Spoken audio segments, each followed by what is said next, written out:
All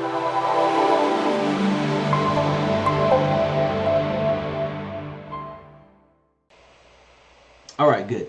All right, I'm gonna keep going while people are watching. Sound's working, everything's good. Okay.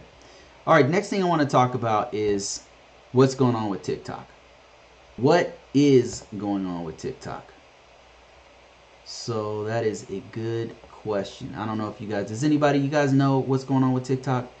I'll just give you like a quick synopsis. So TikTok used to be called Musical.ly, and it's like a short form video social media platform, and it's very similar to Vines if you are familiar with that. It had like 7-second videos. You post them, and then you got to be super creative. And a lot of times with TikTok, what they're doing is they're singing. It's like they're doing these voiceover type things, and it's really popular with Gen Z, with like my kids, and the kids really love it. It's huge. But anyway, so Musical.ly was bought by this company called ByteDance, which was in Hong Kong. That's an important piece of this story.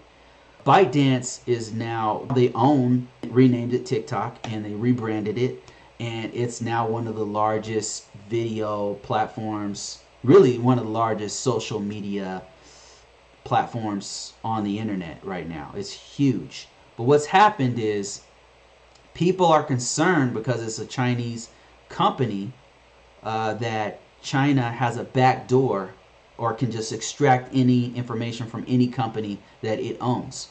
The ownership of a company in the US is different from the ownership of a company in China, in that China can just come in and say, we want all this data.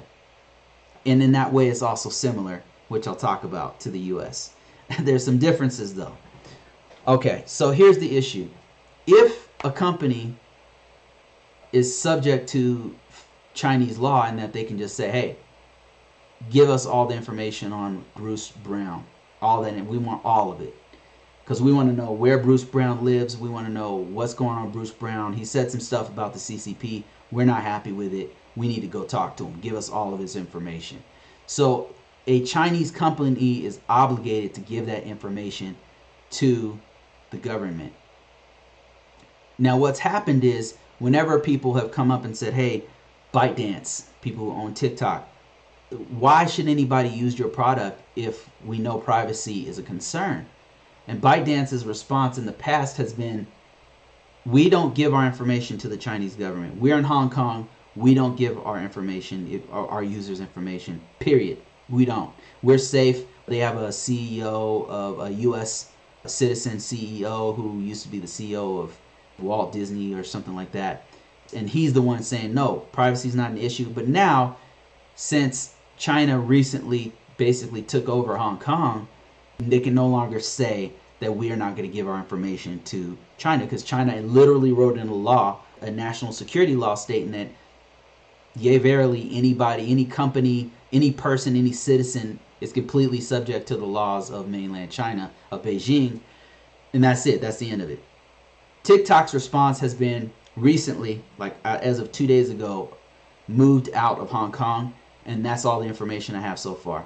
We don't know what country they're going to. We don't know which jurisdiction or which country they're going to be underneath now, or if they even can move all their data and stuff like that. So there's a lot of things that are up in the air. But the question remains, is the US going to ban TikTok just like India just did? India, having some skirmishes with China, has opted to ban all, not just TikTok, but any and all applications from China. For that, their reasoning is privacy. Should the US do it too? My personal opinion is, as a security person, I don't use TikTok because of those reasons. I personally don't. There's too much stuff relying on me. I can't afford to use an app that has security issues, privacy issues and things like that. So I have not downloaded it on any of my main phones. I think I played with it on a spare phone I had that had no information on it, and I was messing around with it but my main phone, where it can access my contacts and stuff like that, I have not. I personally don't do it for those, because I've been following along what's going on with it since the beginning, when Musical.ly was bought. That being said, there's two arguments on this. So one argument is like, absolutely, that's exactly what the U.S. should do. Ban Chinese apps. China is a bad actor. They steal intellectual property on a regular basis. They're too draconian. They're communists. They're gonna take your information. They're gonna do whatever they want with it. So yes, ban China. China bad. Period. Then the other field, on the other end of the spectrum, people are saying, well, no. Why would you ban China for this?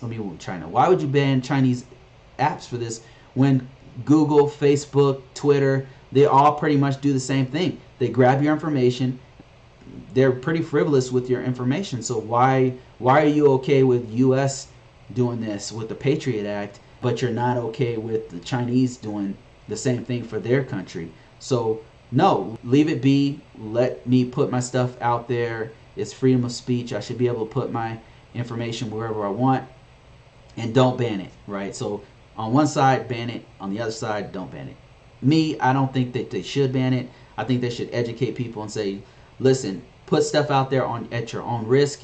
And honestly, I think they have a point. Like Google and Facebook and all these other guys are subject to a national security law, which states that if the U.S. government thinks that you're a terrorist, right, then they can just take your information. They can go contact Google or Facebook or whoever and say, listen, this guy's a terrorist. We want his information now. He's under investigation. We want his information right now. The U.S. government can do the same thing. The difference is this. There is a difference between the Chinese government and the U.S. government. Chinese government will take your information if you say something bad about President Xi. President Xi, if you say anything bad about him, call him Winnie the Pooh. If you say something bad about their government, the CCP, you say something they don't like about the Chinese mainlanders, any of that stuff can get you put in jail. And so U.S., First Amendment, freedom of speech. You can talk all day. People make a whole career out of talking mess about President Trump, about the current administration, whichever one that is. You can say anything you want. You're not going to be locked up for saying something bad about President Trump or about Trump administration or about the U.S. government or about the United States in general. There's people who have a whole channel about talking crap about burning the flag, whatever. It's the freedom of speech. So that's why I'm okay with putting my stuff on Facebook and Google, but I personally don't even put my actual real personal information on my personally identifiable information. I personally don't put it on Facebook or Google or Twitter. I use aliases. I never use my real first last name. I don't use, the only thing to get out of me is maybe my phone number, and that is something that I'm very even hesitant to do. And sometimes I'll use a business phone or a phone number and then use that sometimes. So that's my 2 cents on it. What do you guys think out there? Do you think that TikTok should be banned? If so, why? If you think that it should not be banned, why? Why not? I'm curious to see what you guys think about it. All right.